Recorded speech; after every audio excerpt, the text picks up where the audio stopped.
ওয়ামা আনফাকতুম মিন শাইইন ফাহুয়া ইউখলিফু, আর তোমরা যে ধনসম্পদগুলো আল্লাহর রাস্তায় ব্যয় করবে, প্রতিটি কদমে প্রতিটি টাকার বিনিময়ে স্বয়ং আল্লাহ রাব্বুল আলামিন তোমাদেরকে প্রতিদান দিবেন।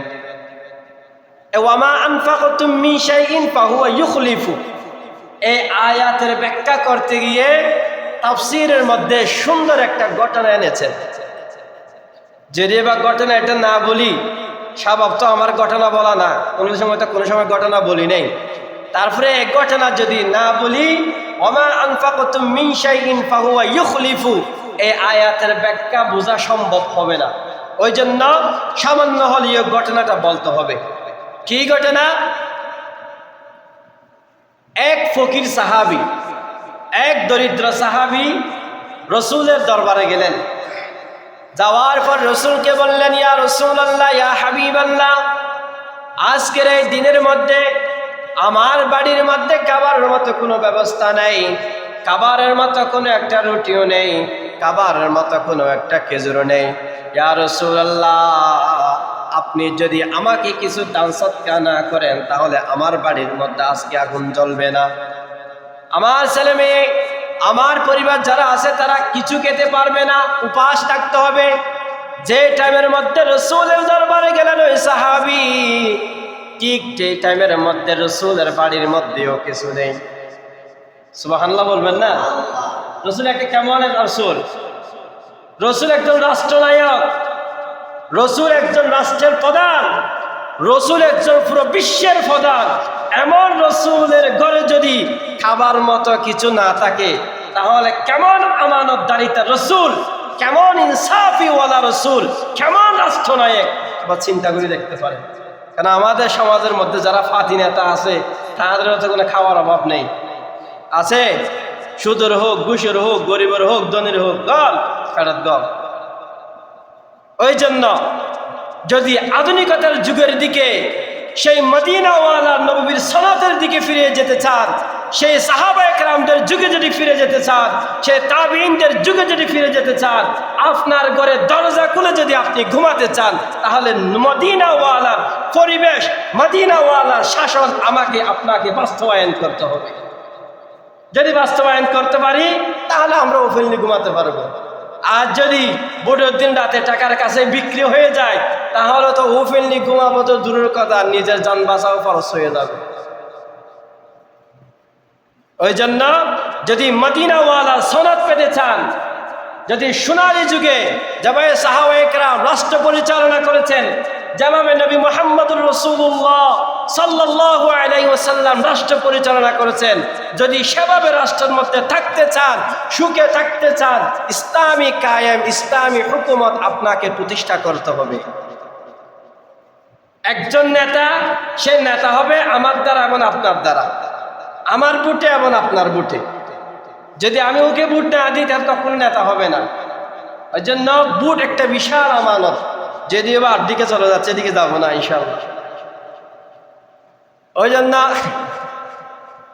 রসুলের দরবারে ওই সাহাবী যখন গেলেন, গরিব সাহাবী, যাওয়ার পর রসুল ওই সাহাবীকে বললেন, ও আমার গরিব সাহাবী, তুমি যে টাইমের মধ্যে আমি রসুলের দরবারে এসেছো, ঠিক এই টাইমের মধ্যেও আমি নবী মুহাম্মদুর রাসূলুল্লাহ রাষ্ট্রনায়ক হওয়ার পরেও, ক্ষমতার প্রভাবশালী নেতা হওয়ার পরেও, বিশ্বের রাজনীতি, বিশ্বের সমস্ত কুল কায়নাতের যেখানে আল্লাহ রব্বুল আলামিন, সেখানে আল্লাহর হাবিব রাহমাতুল লিল আলামিন নবী হওয়ার পরেও আজকের এই দিনে, এই দুপুরের টাইমে, এই রাত্রের টাইমে আমার বাড়ির মধ্যে খাবার মতো কোনো কিছু নাই।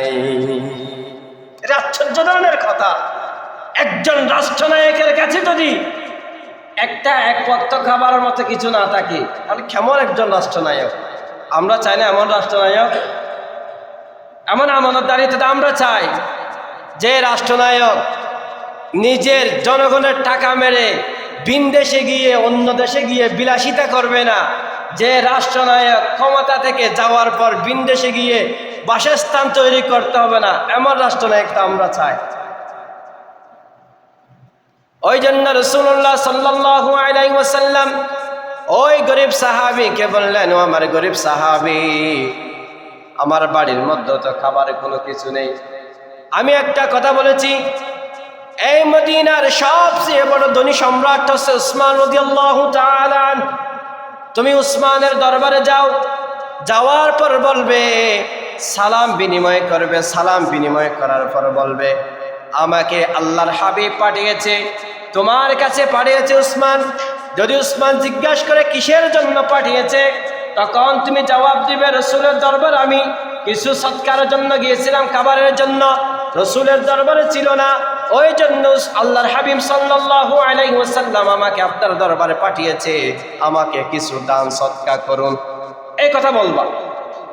কিন্তু ওই গরিব সাহাবী যখন উসমান রাদিয়াল্লাহু তাআলা আনহুর বাড়ির দিকে গেলেন, বাড়ির কাছাকাছি গেলেন, বাড়ির তখন তো এরকম বিশাল অত্যাধুনিক অট্টালিকা ছিল না, এত রাজপ্রাসাদ, এত বিল্ডিং এগুলো ছিল না।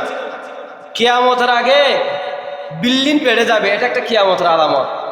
কিয়ামতের আগে বিল্ডিং বেড়ে যাবে, মসজিদ বেড়ে যাবে, মসজিদ ডিজাইনার হয়ে যাবে, ডিজাইন না হলে ভালো লাগবে না, মুসল্লি কমে যাবে, যেগুলো থাকবে এগুলো নামদারি মুসল্লি থাকবে, এটা কিয়ামতের একটা আলামত। কিয়ামতের আগে সেই গরিব সাহাবী যখন উসমান রাদিয়াল্লাহু তাআলা আনহুর বাড়ির মধ্যে গেলেন বা পাশাপাশি গেলেন, তাফসীরের মধ্যে এসেছে উসমান রাদিয়াল্লাহু তাআলা বাড়ির মধ্যে বকাবকি করতেছে। ঘরের মধ্যে যারা সদস্য আছে তাদেরকে বকাবকি করতেছেন। এগুলো সেই গরিব সাহাবী সবগুলো বাড়ির ফাঁস থেকে শ্রবণ করতেছেন, কান দিয়ে শুনতেছেন। উসমান গনি কি বলতেছেন, বাড়ির মধ্যে যারা আছে তাদেরকে বকাবকি করতেছেন যে অন্য দিনের তুলনায় আজকের এই দিনে তেল এক পাওয়া বেশি খরচ হয়েছে কেন। তেলের ঘটনা কি, যে তখন তৎকালীন যুগের মধ্যে এরকম কোনো লাইটিনের ব্যবস্থা, এরকম কোনো কারেন্টের ব্যবস্থা ছিল না। তখন মানুষ রাত্রি যাপন করত চেরাগ দিয়ে, ল্যাম্পু দিয়ে। ল্যাম্পু জ্বলে কি দিয়ে, কথা বলে না, ল্যাম্পু জ্বলে কি দিয়ে, তেল দিয়ে। চেরাগ জ্বলে কি দিয়ে, তেল দিয়ে। তো যদি ল্যাম্পুর আলোটা একটু বাড়াই দিই, তেল একটু বেশি খরচ হয়। চেরাকের আলোটা যদি একটু বাড়াই দিই, চেরাকের তেল কি হয়, বেশি খরচ হয়। উসমান রাদিয়াল্লাহু তাআলা আনহু একটা সিস্টেম করে দিয়েছেন যে আমার দৈনন্দিন রাতে কত লিটার বা কত পাবা বা কত একশা তেল লাগে, এর একটা উসমান রাদিয়াল্লাহু তাআলা আনহুর মাথার মধ্যে এসে গেছে। ধরেন প্রতিদিন উসমানের বাড়ির মধ্যে আধা কেজি তেল লাগে। ওই দিন বাড়ির মধ্যে যারা আছে, আম্মাজানগণ যারা আছে, তারা শৌখিনতা করে, একজন রাষ্ট্রনায়ক উসমান, তখন রাষ্ট্রনায়ক, তখন শৌখিনতা করে একটু চেরাকের প্রতি বাড়িয়ে দিলেন, মানে আলু একটু বেশি হওয়ার জন্য। আলু একটু বেশি হলে তো তেল একটু বেশি যাবে, ওটা তো স্বাভাবিক। কিন্তু পরের দিন সকালে উসমান রাদিয়াল্লাহু তাআলা আনহু দেখতে পেলেন যে অন্য দিনের তুলনায় আজকে তেল একটু বেশি খরচ হয়েছে। ওই জন্য তেল কেন বেশি খরচ হয়েছে, ওই জন্য বাড়ির মধ্যে মহিলা যারা আছে বা বাড়ির মধ্যে যারা সদস্য আছে তাদেরকে বকাবকি করতেছে। কেন বকাবকি করতেছেন, ওই সেলর তেরাক অন্য দিনের তুলনায় আজকে একটু বেশি খরচ হয়েছে। এগুলো সবগুলো ওই বাহিরে যে গরিব সাহাবী আছে সবগুলো শুনতেছে। কারণ মনে মনে চিন্তা করতেছে, আল্লাহ রসুল আমাকে কেমন কিফটা মানুষের সামনে পাঠিয়েছে, যে বাড়ির মধ্যে তেল একটু বেশি খরচ হয়েছে, ওই জন্য বাড়ির মধ্যে যারা আম্মাজানগণ আছেন তাদেরকে কটু ভাষায় কটূক্তি করে কথা বলতেছে, বকাবকি করতেছে। না জানে আমি জানি নাকি আমাকে কতল করে দেয়। কেউ বলতেছে মনে মনে, মনে মনে মন কেলা গেছে গরিব সাহাবী চিন্তা করলো না এটা হবে না। তারপরে তো আমাকে রসুল বলেছে, বলেছেন কে, রসুল বলেছে, আমি যেয়ে দেখি। যাওয়ার পর খুব বয়ে বয়ে ওই গরিব সাহাবী উসমানের বাড়িতে গেলেন। যাওয়ার পর আল্লাহ রসুল যেভাবে বলেছেন ঠিক সেভাবে সালাম বিনিময় করলেন। বিনিময় করার পর ওই সাহাবী, গরিব সাহাবী উসমান রাদিয়াল্লাহু তাআলা আনহুকে বললেন, ইয়া খলিফাতুল মুসলিমিন, আমি রসুলের দরবারে গিয়েছি দান সৎকার জন্য। তখন রসুলের ঘরে কোনো খাবার ছিল না, রসুল আমাকে আপনার দরবারে পাঠিয়েছে, আপনি আমাকে একটু দান সৎকার করুন। এই কথা শোনার পর উসমান রাদিয়াল্লাহু তাআলা আনহু কিসের জন্য, কোথায় খরচ করবা, কত টাকা লাগবে, কিছু জিজ্ঞাসা করে নাই। সাথে সাথে ওই গরিব সাহাবীকে উসমান রাদিয়াল্লাহু তাআলা আনহু বাড়ির মধ্যে বসার একটা স্থান করে দিলেন। স্থান করে দেওয়ার পর উসমান রাদিয়াল্লাহু তাআলা আনহু বাড়ির মধ্যে গিয়ে এত বিশাল একটা টাকার বোঝা এনেছেন, যেটাকে তৎকালীন যুগে দিনার বলতো। কি বলতো?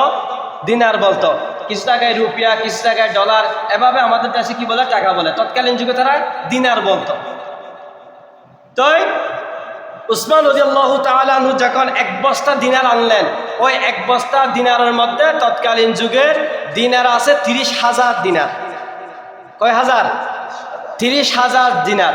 যদি বর্তমান 30,000 দিনারগুলো বাংলার দিকে আমি কি করি, একটু রিসার্চ করে দেখি বা গাড়াগাড়ি করে দেখি, যা বা বাংলা টাকা যদি আমি একটু কনভার্ট করে দেখি, বর্তমান টাকা পড়ে 30 কোটি টাকা। সুবহানাল্লাহ বলবেন না? তাহলে কি দাঁড়ালো? একজন ফকিরকে, একজন ফকির সাহাবীকে উসমান রাদিয়াল্লাহু তাআলা আনহু 30,000 কোটি টাকা দান করেছে। তখন ওই সাহাবী আশ্চর্য হয়ে গেলেন, কি উসমান আসলে কি এই টাকাগুলো আমাকে দিবে নাকি দিবে না? কেন সন্দেহ পড়ে গেলেন? যে বাড়ির মধ্যে একটু তেল বেশি খরচ হয়েছে, ওই জন্য বাড়ির মধ্যে এভাবে বকাবকি করতেছে। আমাকে যে 30,000 দিনার দিয়েছেন, বর্তমান টাকায় 30,000 কোটি টাকা, এগুলো তো আশ্চর্যজনক কথা। উসমান রাদিয়াল্লাহু তাআলা ওই সাহাবীকে বললেন, এগুলো নেন, চলে যান আবার। কিন্তু ওই গরিব সাহাবী যাচ্ছে না। এক পর্যায়ে গিয়ে কৌতূহলের বিনিময়ে ওই গরিব সাহাবী উসমানকে বলল, উসমান রাদিয়াল্লাহু তাআলা আনহু, আমার একটা ছোট প্রশ্ন আছে। কি প্রশ্ন? ওই গরিব সাহাবী বললেন, আপনি যে বাড়ির মধ্যে বকাবকি করতেছেন, কিসের জন্য বকাবকি করতেছেন? আমি বাহির থেকে সবগুলো শ্রবণ করেছি, সবগুলো শুনেছি, কিন্তু বাড়ির মধ্যে একটু তেল বেশি হওয়ার কারণে আপনি এভাবে বকাবকি করেছেন। কিন্তু আমি একজন ফকির সাহাবীকে আপনি আমাকে 30,000 টাকার দিনার দিয়েছেন, তার রহস্যটা কি? সাথে সাথে উসমান রাদিয়াল্লাহু তাআলা আনহু ওই ফকির সাহাবীকে বললেন, ও আমার ভাই, বাড়ির মধ্যে যে তেলগুলো খরচ করেছে, বাড়ির মধ্যে আমি যে টাকাগুলো খরচ করি, আমার পারিবারিক জীবনের জন্য, সামাজিক জীবনের জন্য, রাষ্ট্রের জীবনের জন্য, ছেলে মেয়েদের জন্য, ব্যক্তিগত জীবনের জন্য আমি যে টাকাগুলো খরচ করি, সবগুলোর হিসাব আল্লাহর দরবারে আমাকে জররা জররা দিতে হবে। ওই জন্য বাড়ির মধ্যে অন্য দিনের তুলনায় একটু তেল বেশি খরচ হয়েছে, ওই জন্য ওই তেলগুলোর আল্লাহর দরবারে আমি হিসাব দিতে পারবো না। ওই জন্য আমি উসমান রাদিয়াল্লাহু তাআলা আনহুর বেশি বকাবকি করেছি। আপনাকে 30,000 টাকা, 30,000 দিনার দিয়েছি, এটার একটা কারণ আছে। এই যে আমি আপনাকে 30,000 দিনার দিয়েছি, এই দিনারগুলো জররা জররা হিসাব কাল কিয়ামতের ময়দানে আমি উসমান আল্লাহর কাছ থেকে নেব। তাহলে আমি যেগুলো খরচ করি, এগুলোর হিসাব আল্লাহর কাছে জররা জররা দিতে হবে। আর আল্লাহর রাস্তায় যেগুলো ব্যয় করেছি, যেগুলো মসজিদ মাদ্রাসায় দান করেছি, এগুলোর হিসাব কাল কিয়ামতের ময়দানে আমি স্বয়ং আল্লাহর কাছ থেকে নেব। কেমন একটা কথা! তারা আল্লাহর রাস্তায় কিভাবে দান করেছেন। আজ আমরা মসজিদে আসলে ওই মানিব্যাগের বা গড়ের যেটা সিরাটিয়া ফুরি থাকে, একবারে সিরাটিয়া দোয়ানো ধরতো না লাইয়া মসজিদে টানি দেয়। মানে জিয়ান দোয়ানো ধরতো না, আর মাসটিয়া 7-8 সিলিং গিয়া দরকার রাস্তা মাথা ঘুরতে ঘুরতে জিয়ান ন চলে, চলাই নেড়ি কে গঞ্জিবেন আর মসজিদে টানি দিই। আল্লাহ তাআলার অভাব অনটন দূর না।